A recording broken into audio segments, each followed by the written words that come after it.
బంగ్లాదేశ్ జాతీయ సంసత్కి జరిగిన ఎన్నికల్లో బీఎన్పీ బంగ్లాదేశ్ నేషనలిస్ట్ పార్టీ ఒక ల్యాండ్ స్లైడ్ విక్టరీ విన్ అవ్వడం జరిగింది. తారిక్ రెహమాన్ కొత్త ప్రధానిగా, బంగ్లాదేశ్ కొత్త ప్రధానిగా 20 సంవత్సరాల తర్వాత మొట్టమొదటి ఒక పురుష ప్రధానిగా ఆయన అవతరించడం జరిగింది. బంగ్లాదేశ్ నేషనలిస్ట్ పార్టీ అటువైపున 11 పార్టీల అలయన్స్ అంటే జైషీ ఇస్లామీ, జమాయిత్ ఇస్లామీ అనే పార్టీ కూటమి అంటే 11 పార్టీలు, అందులో Nationalist citizenship party, left democratic alliance అని ఎన్నో పార్టీలు, ఇంకా ఇస్లామిక్ పార్టీలు 11 పార్టీల కూటమిని బీఎన్పీ ఒకటే పార్టీ ఓడించినట్టు తెలుస్తుంది. మొత్తం 350 సీట్లు జాతీయ అంటే బంగ్లాదేశ్ పార్లమెంట్లో ఉంటే 350 సీట్లో 299 సీట్లకి ప్రత్యక్ష ఎన్నికలు జరగడం జరిగింది. ఈ ప్రత్యక్ష మిగిలిన 50 సీట్లని ఉమెన్ రిజర్వేషన్, అవి పరోక్షంగా ఇండైరెక్ట్గా ఎలక్ట్ అవుతూ ఉంటారన్నమాట.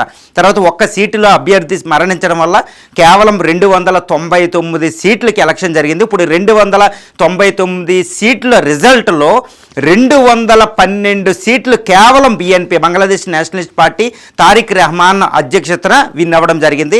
68 సీట్లలో మాత్రమే ఈ జమాయిత్ ఈ ఇస్లామీ 11 పార్టీల కూటమి అధికారంలోకి రావడం జరిగింది. జమాయిత్ ఈ ఇస్లామీ పార్టీ అధ్యక్షుడు ఈ సైఫుక్ రెహమాను ఢాకా 17 కాన్స్టిట్యుయెన్సీ నుంచి గెలవడం జరిగింది. కానీ నేషనలిస్ట్ సిటిజన్షిప్ పార్టీ అధ్యక్షుడు ఓడిపోవడం జరిగింది, సైజుల్ ఇస్లాం. కాబట్టి నేషనలిస్ట్ సిటిజన్షిప్ పార్టీకి 5 సీట్లు, మిగిలిన సీట్లు జమాయిత్ ఈ ఇస్లామీ మిగిలిన పార్టీలకు రావడం జరిగింది. కానీ 212 సీట్లు అంటే మొత్తం బంగ్లాదేశ్ పార్లమెంటులో 2/3 వంతు సీట్లు కేవలం బంగ్లాదేశ్ నేషనలిస్ట్ పార్టీ విన్ అవ్వడం జరిగింది. ఇది బంగ్లాదేశ్లో ఒక అద్భుతమైన విన్గా మనం చెప్పవచ్చు, ఒక అద్భుతమైన మహాద్భుతమైన విజయం అని చెప్పవచ్చు. ఎందుకంటే ఇప్పటి వరకు అంటే 15 సంవత్సరాల పాటు ప్రధానిగా పనిచేసిన షేక్ హసీనా అవామీ లీగ్ పార్టీ ఈరోజు ఎలక్షన్లో లేదు. ఆ పార్టీ అధ్యక్షురాలు అవామీ షేక్ హసీనా ఇండియాలో ఉండిపోవడం జరిగింది, ఎలక్షన్లో పార్టిసిపేట్ చేయనివ్వలేదు. ఇక ఖలీదా జియా మరణానంతరం తర్వాత 17 సంవత్సరాల పాటు యూకేలో ఎగ్జైల్ అజ్ఞాతవాసంలో ఉన్న అతని కొడుకు తారిక్ రెహమాన్ బంగ్లాదేశ్ ఢాకా రావడం జరిగింది. ఈ ఎలక్షన్కి అధ్యక్షత వహించాడు. మొత్తం ముందుండి బంగ్లాదేశ్ నేషనలిస్ట్ పార్టీని ముందుండి నడిపించడం జరిగింది. మొత్తం జైషీ జమాయిత్ ఈ ఇస్లామీ మిగిలిన కొత్తగా పుట్టిన జన్జీ పార్టీలన్నిటినీ తుక్కు కింద ఆయన ఓడించడం జరిగింది. ఒక అద్భుతమని చెప్పొచ్చు. ఇప్పుడు ఈ బంగ్లాదేశ్ అంతా ఒక సెలబ్రేషన్ మూడ్లో ఉంది. కానీ తారిక్ రెహమాన్ ఏం చెప్తున్నారంటే no time for the celebrations, మనకి టైం లేదు సెలబ్రేట్ చేసుకోవడానికి. ఏ కార్యకర్త ఎవరు బంగ్లాదేశ్లో సెలబ్రేషన్ చేయొద్దు, కానీ ఫ్రైడే ప్రేయర్స్, మాస్కుల్లో ఫ్రైడే ప్రేయర్స్ జుమా తర్వాత అందరూ నేషన్ కోసం ప్రేయర్ చేసుకోండి, అంతే, ఎవరు సెలబ్రేట్ చేసుకోవద్దని ఒక అద్భుతమైన సందేశాన్ని ఆయన ఇవ్వడం జరిగింది. ఇది బంగ్లాదేశ్ ఎలక్షన్ రిజల్ట్. కానీ ఇంకొక పెద్ద ట్విస్ట్లు ఇక్కడ సంభవించినాయి. ఎందుకంటే ఈ పార్టీల్లో మిగిలిన పార్టీల్లో ఎప్పుడు కూడా బంగ్లాదేశ్ చరిత్రలో ఒకటి ఉంటుందండి, బంగ్లాదేశ్లో ఎలక్షన్ జరిగిన ఏదో భారతదేశంలో అద్భుతమైన ప్రజాస్వామ్యం ఉన్నట్టు అపోజిషన్ పార్టీలు దాన్ని యాక్సెప్ట్ చేస్తాయి.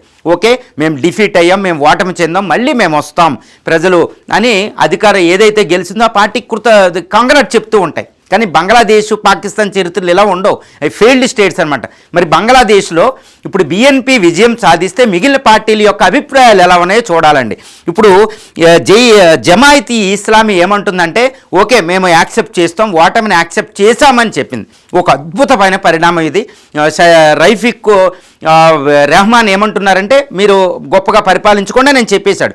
కానీ జన్జీ 2024 జూలై రెవల్యూషన్ తెచ్చి షేక్ హసీనా గవర్నమెంట్ పడిపోవడానికి కారణమైన విద్యార్థి విభాగం Gen Z party, Nationalist citizenship party మాత్రం ఈ ఓట్లలో ట్యాంపరింగ్ జరిగింది, ఫ్రాడ్ జరిగింది అని యాక్సెప్ట్ చేయలేదండి. మరి ఈ పరిణామం ఎక్కడికి దారితీస్తుంది? ఎందుకంటే విద్యార్థులు జన్జీ అనేది చాలా ఇంపార్టెంట్. మరి ఈ పరిణామం ఎక్కడికి దారితీస్తుందని ఒక రకమైన ఆందోళన అక్కడ ఉంది. ఇక మిగిలిన అవామీ లీగ్ ఇప్పుడు ఈ పార్టీని మహమ్మద్ యూనస్ తాత్కాలిక గవర్నమెంట్ అసలు ఇల్లీగల్గా ప్రకటించి అసలు ఆ పార్టీనే ఎన్నికల్లో పాల్గొనలేదు. మరి షేక్ హసీనా ఇప్పుడు ఢిల్లీ నుంచి ఒక ప్రకటన జారీ చేశారు. ఏమనంటే ఫస్ట్ అంటే ఎలక్షన్ జరిగిన మొట్టమొదటి 7:30 నుంచి 10:30 వరకు మొదటి 3 గంటల్లో ఓటింగు కేవలం 14% ఉంది. మొత్తం ఓటర్లు 17 కోట్లు 170 మిలియన్లు అయితే 17 అంటే 12 మిలియన్లు 12.7 కోట్ల మందే ఓటు హక్కు వినియోగించుకున్నారు. చాలా అంటే 1/3 మెంబర్స్ అసలు ఓటింగ్కే రాలేదు. కాబట్టి ఇది ఫ్రాడ్ ఎలక్షన్స్, డిసెప్షన్ జరిగింది, ఇది ఇల్లీగల్ ఎలక్షన్స్, క్యాన్సిల్ చేయమని షేక్ హసీనా ప్రకటించడం అనేది చాలా గందరగోళమైన విషయం. మరి దీని వెనకాల ఎవరున్నారు ఏంటి, ఈవిడ ఎందుకు ఇలా అంటుంది? ఇప్పుడు ఢిల్లీలో ఆవిడ ఉన్నారు, కానీ బంగ్లాదేశ్ ఎలక్షన్స్ని షీ డిడెంట్ యాక్సెప్ట్ అండి. ఆవిడ యాక్సెప్ట్ చేయలేదు. ఆవిడ యాక్సెప్ట్ చేయకపోవడం అంటే బంగ్లాదేశ్లో సుస్థిరత లేనట్టే, ఎలక్షన్స్కి ఒక క్రెడిబిలిటీ రానట్టే. ఆవిడేమంటుంది, అవామీ లీగ్ అతిపెద్ద పార్టీని మమ్మల్ని పార్టిసిపేట్ చేయనివ్వలేదంటే అది ఇల్లీగల్ ఎలక్షన్స్, యూనస్ తప్పు చేశాడు, ఆయన తప్పుడు ఎలక్షన్స్ పెట్టాడు, అంతా ట్యాంపరింగ్ డిసెప్షన్ జరిగింది, అసలు ఎలక్షన్స్కే కాన్స్టిట్యూషనల్ అథారిటీ లేదని ఆవిడ ప్రకటించింది. దీని విషయాన్ని ఎలా ఉంది అనేది మనం చూద్దాం. దీనికి ముందు ఇప్పుడు వివిధ దేశాలు దీనిపైన మీద ఎలా ప్రతిస్పందించాయి? ముఖ్యంగా ఏంటంటే జమాయిత్ ఈ ఇస్లామీ అనే 11 పార్టీల కూటమి వెనకాల ఉన్న దేశం పాకిస్తాన్ దాన్ని ఓపెన్గా సపోర్ట్ చేసిందండి జమాయిత్ ఈ ఇస్లామీ పార్టీకి.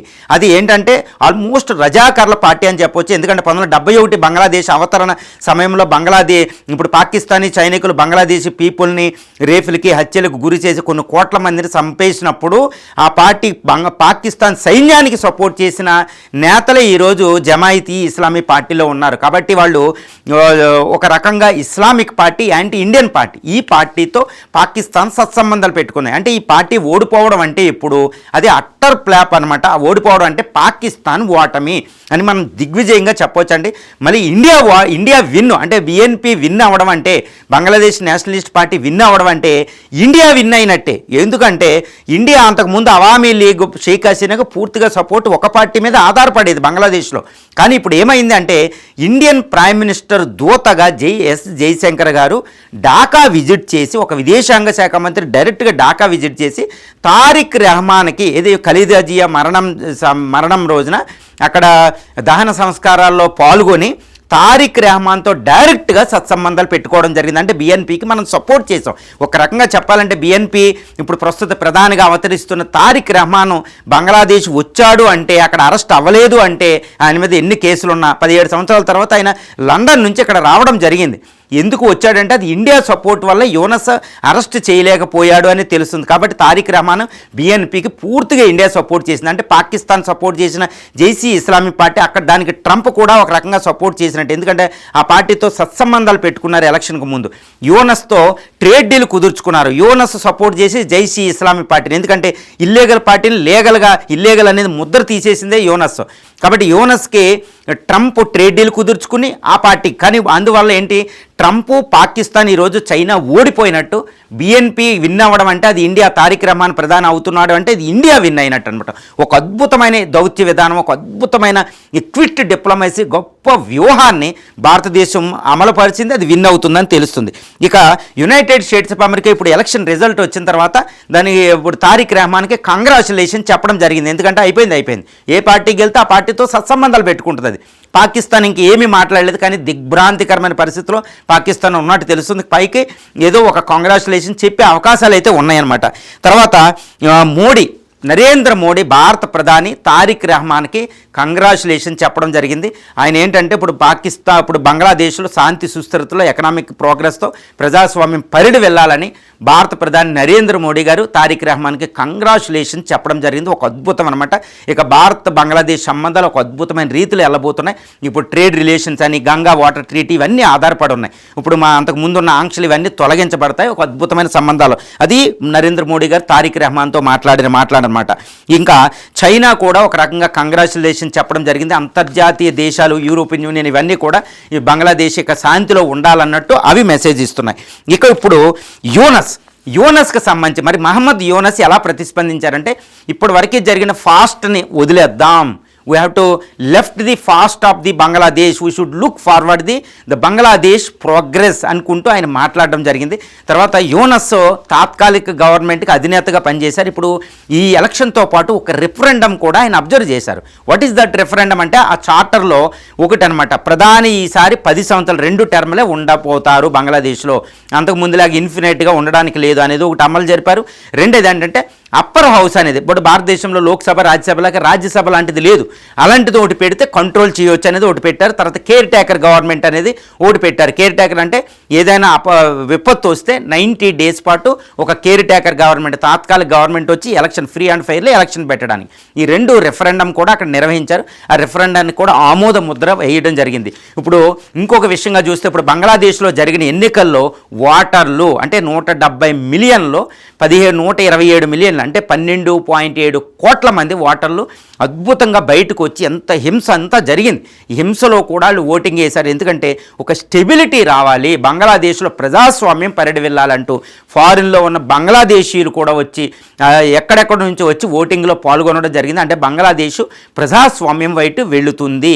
అంటే ఇప్పుడు సౌత్ ఏషియాలో ఇండియా మినహాయిస్తే ఏ దేశంలో కూడా ప్రజాస్వామ్యం చక్కగా ఉండదన్నమాట. అంటే బంగ్లాదేశ్ ఈరోజు ఒక హింస ప్రబలిన తర్వాత బంగ్లాదేశ్లో పీపుల్ చాలా సంతోషంగా ఉన్నారని తెలుస్తుంది. ముఖ్యంగా ఈ BNPకి ఈ 2/3 మెజార్టీ రావడం వెనకాల ఇండియా చాలా కీలక పాత్ర పోషించింది. అందుకే this is the India win అని చెప్తాం.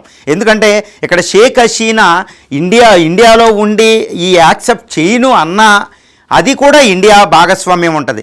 ఆవిడ ఏంటంటే చాలా తెలివిగా ఈ అవామీ లీగ్ అతిపెద్ద పార్టీ అండి, చాలా సపోర్టర్స్ ఉంటారు, ముఖ్యంగా మైనారిటీ సపోర్ట్. ఇప్పుడు ఈ అవామీ లీగ్ ఓటర్లు సపోర్టుదారులు, తర్వాత మైనారిటీలు అంటే 1.5 కోటి హిందువులు, ఇంకా బౌద్ధులు, ఇంకా జైన్లు, ఇలాంటి మతస్థులు అందరూ BNPకి దిగి ఓటు వేయడం జరిగింది. ఎందుకంటే తారిక్ రెహమాన్ ఒక స్టేట్మెంట్ ఇచ్చారు, safe Bangladesh, save all people అనుకుంటూ ఆయన స్టేట్మెంట్ ఇచ్చారు. కాబట్టి భద్రత నాకు ముఖ్యమన్నారు. కాబట్టి ఆయనకే ఇప్పుడు మైనారిటీలు అందరూ ఓటేశారంటే అవామీ లీగ్ కార్యకర్తలు, తటస్థ ఓటర్లు అందరూ కూడా ఈ BNPకి ఓటేశారు. దీని వెనకాల ఇండియా చాలా కీలక పాత్ర పోషించింది. పరోక్షంగా ఇంప్లిసిట్గా ఒక అద్భుతంగా చెప్పవచ్చు అనమాట ఈ విషయాన్ని. అంటే తారిక్ రెహమాన్ ఈరోజు ఇండియాకు రుణపడి ఉన్నారు. తారిక్ రెహమాన్ ప్రధాని అవడం అంటే ఇండియా బంగ్లాదేశ్ మధ్య అద్భుతమైన సంబంధాలు ఏర్పడిపోతున్నాయి. చూసారా, బంగ్లాదేశ్లో ఒక హింస ప్రబలిన తర్వాత షేక్ హసీనా ఇండియా వచ్చిన తర్వాత మహమ్మద్ యూనస్ యాంటీ ఇండియా యాటిట్యూడ్తో పాకిస్తాన్, చైనాను అక్కడ తీసుకొచ్చి ఇండియా వ్యతిరేకత తీసుకొచ్చి ఎంతో అస్థిరతకు గురి చేశారు. చాలా డేంజరస్ గురి చేశారు. చికెన్ నెక్ కానీ నార్త్ ఈస్ట్ని ఆక్యుపై చేస్తామనుకుంటారు. కానీ ఇండియా చాలా పేషెన్స్ అనమాట, చాలా ఓపికతో కూడిన డిప్లొమసీ, క్విట్ డిప్లొమసీ చేసి బంగ్లాదేశ్లో ఈరోజు ఇండియాకి సపోర్ట్గా ఉండేదాన్ని. అంటే చూసారు, అంతర్జాతీయ చట్టాలకు అనుకూలంగా India didn't interview in the international affairs of the Bangladesh అంతర్గత వ్యవహారాల్లో జోక్యం అనేది ఎక్కడా చేయకుండానే బంగ్లాదేశ్ అంతటిని ఒక అద్భుతంగా తీసుకొచ్చింది. This is what India's matured diplomacy అండి. మోడీ ప్రభుత్వానికి ఇది ఒక గొప్ప విన్గా చెప్పొచ్చు. బంగ్లాదేశ్లో BNP తారిక్ రెహమాన్ విన్ అయ్యి తారిక్ రెహమాన్ ప్రధాని అవుతున్నారంటే ఖలీదీ కుమారుడు, అది భారత్ యొక్క అద్భుత విజయం. ఇక సౌత్ ఏషియా, దక్షిణాసియా అంతా పీస్గా ఉంటుందని, బంగ్లాదేశ్ పీపుల్కి శాంతి సుస్థిరతలో ఉంటారు. అది కూడా ఎకనామికల్గా అద్భుతంగా డెవలప్ అవుతుంది. పాకిస్తాన్ ఎకానమీ అది ఎప్పుడూ దాటేయడం జరిగిందనమాట, చిన్న దేశమైన. కాబట్టి బంగ్లాదేశ్ విజయం, భారతదేశ విజయం.